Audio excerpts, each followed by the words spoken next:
A pleasant good day to all on Sandry. Friends, well wishers, supporters, believers, dreamers. Pleasant good day.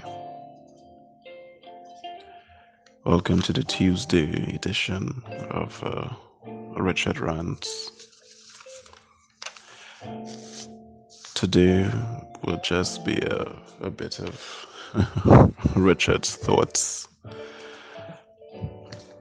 We'll actually start off with the thoughts on the rant, which, again, thank you all for caring. Thank you for the opportunity to speak and relate to you in this way and to be a part of your day. I am developing a kind of responsibility, especially as I was reading the old papers and the new papers, and I continue to. But I find myself having questions, and I feel I need to start to research or try to get some answers. So the rants with it's gonna get some structure. It's gonna get some format. It's gonna get some legitimacy.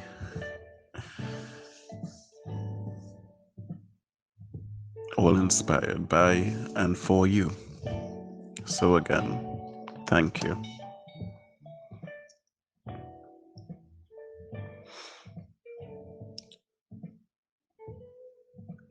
The thoughts today are generally not in a specific order. To be honest, it's a time constraint. Today was a different type of day, so the structure, I guess, is a different type of structure. But as I read the papers today, all I had was almost the same questions from yesterday as to why do we do what we do? Like, to what end? What do we hope to accomplish? What's the point? What's the purpose? What's the objective? Is it just to feel good? Is it just are we just driven by hormones and chemicals, or is it destiny? Is it faith? Is it reckless? I don't really care, to be honest, because at the end of the day, it is within our control. And I mean, even if you try or we try and then we fail, not to be cliche. So it's one thing to say, all right, it's predestined or God is in control or whatever deity is in control. But as long as you are conscious enough to know and want and feel and desire, you're capable enough to try to go after what you want. What you want could be in line with any god or deity or goal or devil or whatever. But as long as you are conscious to have choice, then you can make decisions. So sometimes I wonder, what's the driving force? There's a gentleman, he's 65, he is going to walk 220 kilometers against crime. I guess the media would publicize him, but it's not really getting publicized. My theory, he's the wrong gender. As a matter of fact, to prove that theory, and because I'm not just being cantankerous is not a word. um, antagonistic. I'm not being antagonistic. The article spoke about the fact that his daughter, one of how many? I think it was four or five, accompanied him on a leg from whatever to whatever. Thus proving my point. He's the wrong gender. But if he has the energy at 65 to walk 220 kilometers, then he should have the energy to research how to change laws, how to hold people accountable, what petitions we may need. He has the energy to follow up with these people and to call over and over and to show up in the office and sit down from 8 a.m. to 4 p.m. and hold them accountable and go to the media. But what, in my opinion, that would actually produce some change, some reason. But what would walking do other than draw attention for drawing attention's sake? What's the end goal? Is like, if it is I want a job or a raise and I decide to walk around the office building, like we do that, we protest, we have placards, but the end result of that is being heard and highlighting the failures and requesting specific change. Um, what is the 220-kilometer walk for? What is the agenda? And it can't be something vague like crime against women. What do you spend enough time on that? Especially since all they're talking to you are talking to me alone, and I don't have the answer.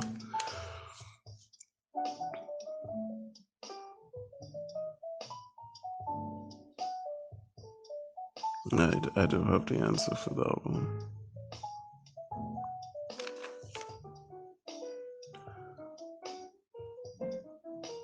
I was also reading apparently QRC. As we know, children went back to school. Well, the ones in Form 4 and Form 5. I think Standard 4 and Standard 5 as well. They went back to school. Supposedly social distancing and whatever have you. It's quite a number of children, actually. And if you remember, it's cost us 225 million to reopen the schools for them. Still find that we could have just give them the money and send them on their way. Nevertheless, they are back at school, and Queen's Royal College decided to make the face mask a part of the uniform. Thus, you would need to conform to all of the established rules, protocols that govern adherence to the school uniform and discipline, including purchase of the uniform. The QRC mask is going to cost you $40. Why exactly? And they are right and they are justified. So $40 by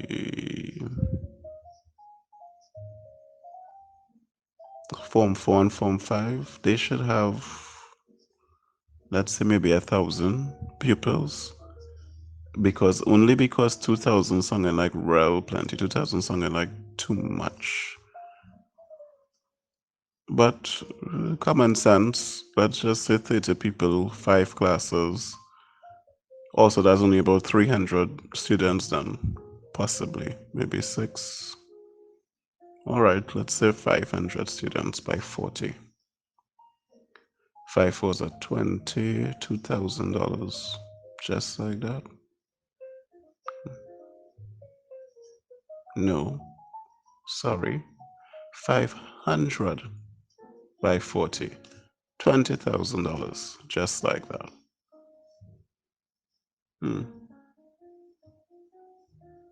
Makes me want to throw a barbecue. 500 meals is still a bit much, but I mean, I could do 100 a week for 5 weeks and make how much I'm working for the year through ICO. That's foolishness for 6 months. maybe 5. Still though, 5 weeks could sell a food. I mean, I have a sweeter and I could cook. But why you just decide to jump out yourself and make 20 grand? Why? Well, does the school need something? You couldn't don't need something. Why? Just because you could? Is this what we do when we have power? There's a part of the human brain for self-preservation, and it's my firm belief that it gets corrupted over time because we have mastered, dominated our environment completely to the point where I believe that we might be the aliens on this planet because everything else doesn't really need an actual house to live in. But if we go outside in the night too long, we could die. Yeah, something alienish to me. But we no longer have the need for that instinct, that so to self-preserve to that degree. So I'm wondering if it flows over and becomes corrupted into nonsense like this. So because I could, because you never know, better to have it and not want it than to want it and not have it. To look for mine, protect was mine, this kind of thing. And it also bleeds into the fact that we have a fair competition law amendment going on as well. And that law has to dictate things like how to compete fairly and what a monopoly could and cannot do. And you would think, because in Form 5, they teach us that you go into business to provide a product and to provide a service. I mean, Unit Trust has a fantastic, they used a black buff dude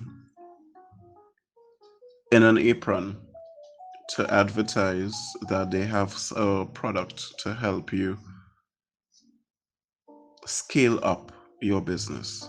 It seems to be a program and you have to call and whatever for actual information. But the fact is that he's wearing an apron and that's what they teach us in business. So if it's to serve, why am I getting a $40 mask? Why is that being so corrupted? Why is that being so. And when you or I think about having a business, do we ever think about wearing an apron?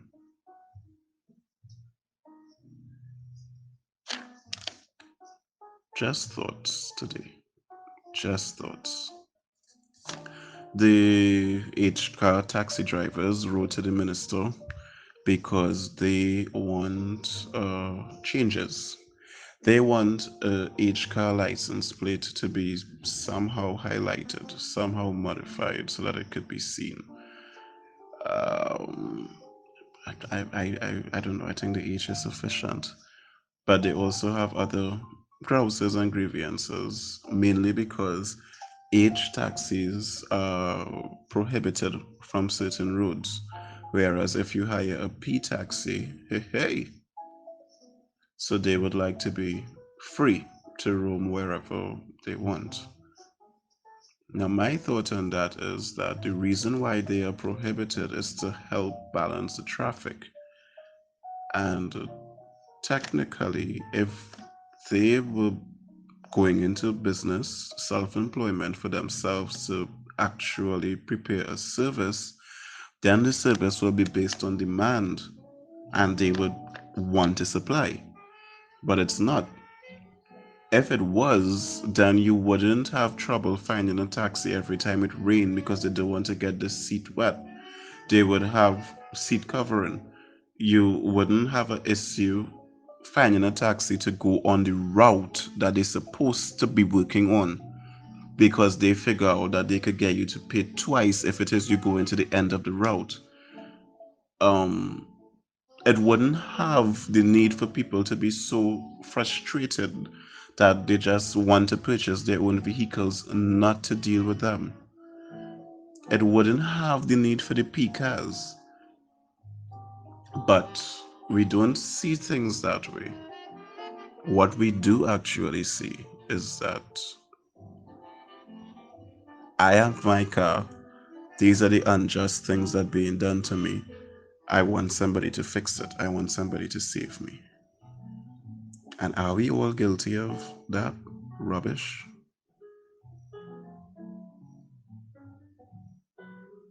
Or is it justified and I am being antagonistic? I saw a doctor with a placard protesting another doctor that racist. And I was like, why? Is the racist doctor only curing diseases of a particular color or people that have the disease of the, or what his bias uh, proclivities, what does that have to do with work and his job? How is it? And more importantly, and their systems in place. Don't we have a whole RHA ministry? Why are you? Did you see your patients today? Why are you there alone? If this is a problem, how come it's not a group? Or is it that everybody else finding a way to work with it? Just like we all have co-workers and situations and neighbors that we have to work with. What makes you feel so self-righteous or entitled or brave or justified? What emotion is propelling your action and to what end? Why do we do what we do?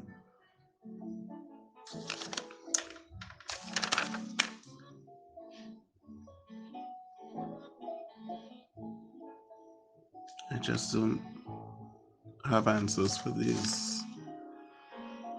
And that's why I'm saying research is needed. I picked up on a fact that High Court judge last name is Aboud. And I'd like to do research to figure out these families. Because if your brother owns a business and your other brother is a high court judge and you have another brother that is a police, let's say a high ranking officer, you have another brother in parliament or sister, no offense, ladies, you have another person um, that's a lawyer, you have another person, you kind of just running things. You know the inner workings of everything. You know the back door, the front door, the side door. You could create your own damn door and just suit your agenda. What it is we own, what it is we do, what group of friends are you in, what circles, what. Now I could understand them. They came in the country selling the clothes and they wanted to establish themselves and be comfortable. And they did what they did to that end. And I could understand that. And now they could do whatever they want. What were we doing? Do they also have like, I'm not throwing stones there. People don't be offended if it fall in your garden. It's just so you to grow and or correct me or but do they have like the granny and that have 13 children, 14 children? Do they have multiple grandmothers or grandfathers or aunts and uncles and there's your auntie? Do they have that? What were we doing and to what end were we doing it?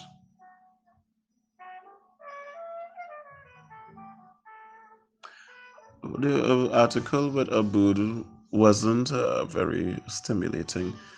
Some association, just like the taxi drivers want to charge some other thing because they didn't get what they wanted. And this guy delivered 100-page preliminary judgment. What is a prelim? So it have like a post judgment. If this is the prelims, it have a semi and a final. It's panorama and it's 100 page. What you had to talk about for 100 pages? You write that when he find the time to do that. What the legal system really is. That is why it is Sean Luke and the Chambers boy and countless others can't get justice because for you to do one case, it have a preliminary hearing of 100 pages. That's not sounding very efficient. Akil Chambers, Sean Luke, you all would know about. Young boy, 5 years old, Canefield. Akil Chambers went to Lil Zas, a 5-year-old Zas, in a affluent neighborhood and was found dead in a pool. His parents came back for him. Nobody could find him. They make attack back the second time, body floated in the pool. Semen was found in the child's rectum. Nobody charged up to now. So,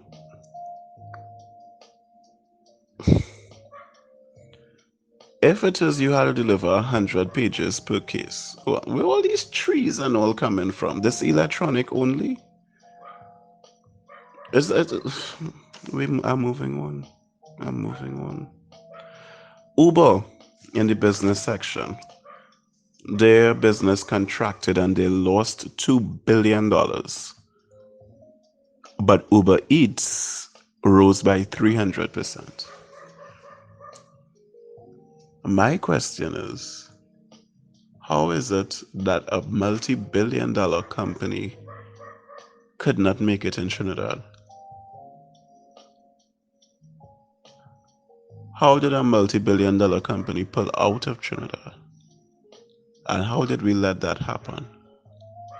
How come the Minister of Trade and Industry or the Chamber or Atalock Jack and Company, how come nobody reached out to them? Or did they actually create the circumstances under which they pulled out? Or did they instead rebrand as TTRS and Alrighty? Or are we so disgusting as a people that just did not want to work with us? Because if they could have $1 billion business, it means that they're doing something right, and we can't even get transport when it rains. Their business is 1/6 of our annual budget,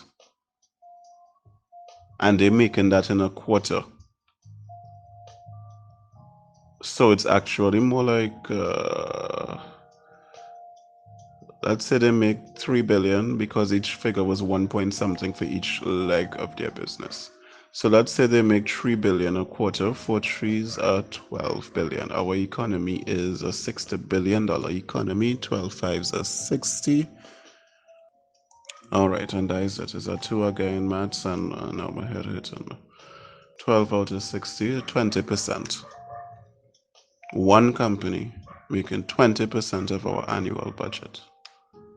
How is it that we could develop the boardwalk and you have to pay to park and all of these things are developed and it has a little price attached to it and we can't make that money? How is it that our government invests billions in projects and we can't make any of those projects sustain? We couldn't even sell sugar profitably because clearly, sugar is a luxury product and only certain people is use it.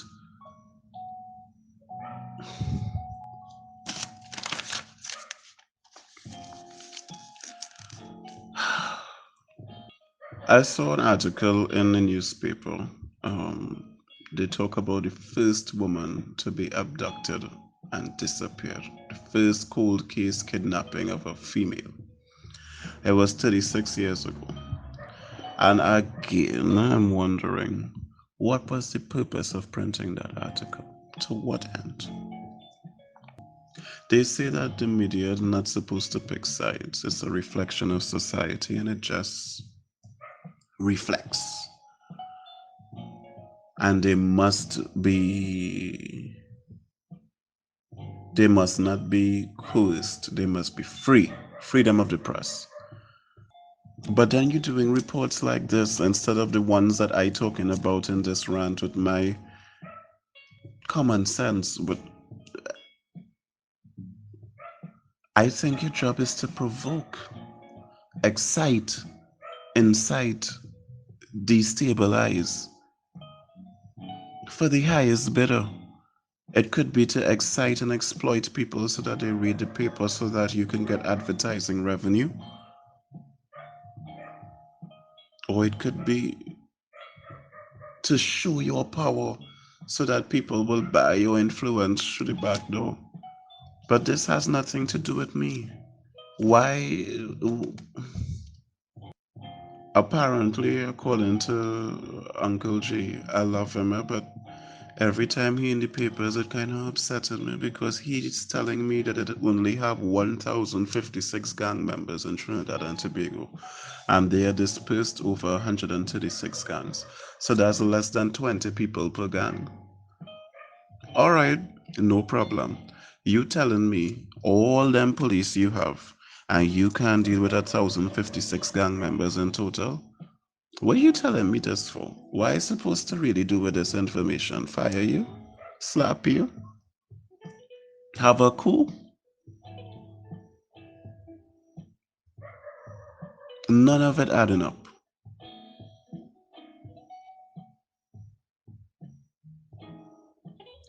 An interesting fact, um, if it is you want to have a business in Movie Town, I'm not sure for other places, but I know for Movie Town, you know that you have to present them a proposal as to why they should accept you giving them rent money every month. What would you be bringing to the mall? And I wish that kind of nonsense and success onto everyone in some aspect in their life. That someone is giving you something, but they have to qualify as to why is it that you should accept their offering. Kind of like onto the Lord or onto the King.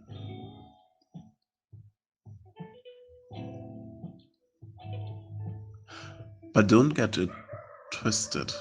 At the end of the day, they still need your offering. It's just that so many people want to give them an offering.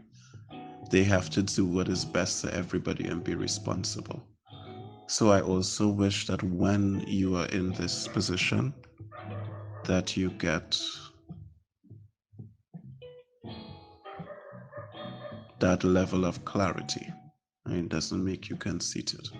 And you realize why they have to send you that proposal. I heard on the radio today that you'll need an app on your phone to discuss your corona status to be able to travel and whether or not you took the vaccine. And immediately I remember the mark of the beast.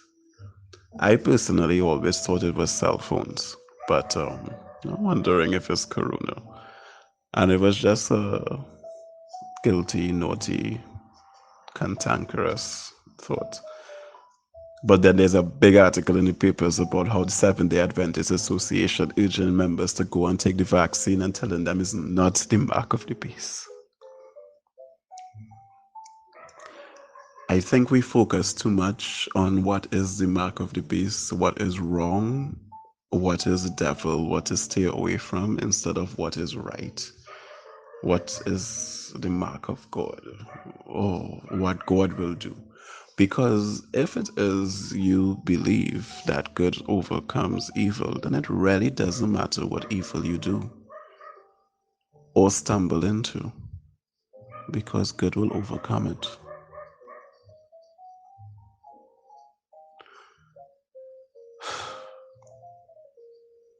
So,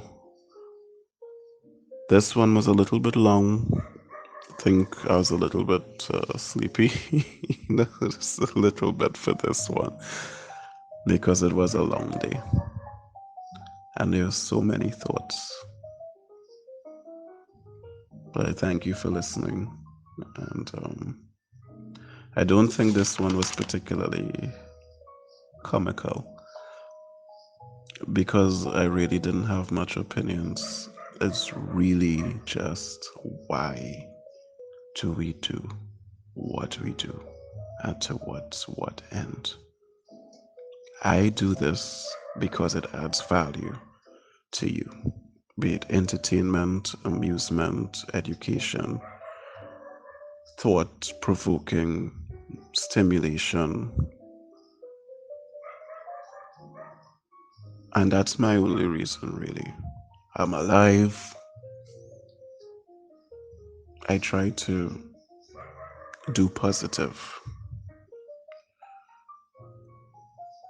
bring joy, a little bit of happy, and that's why I do everything really that I do,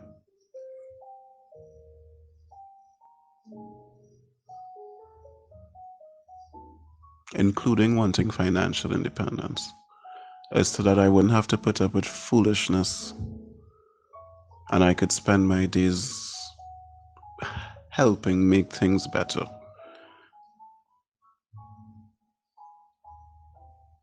and living life on my terms. But why do you do what you do? I hope you have a reason, and I hope that it brings good into the world and that you continue to do the best that you can. Thanks for listening to Richard Rants.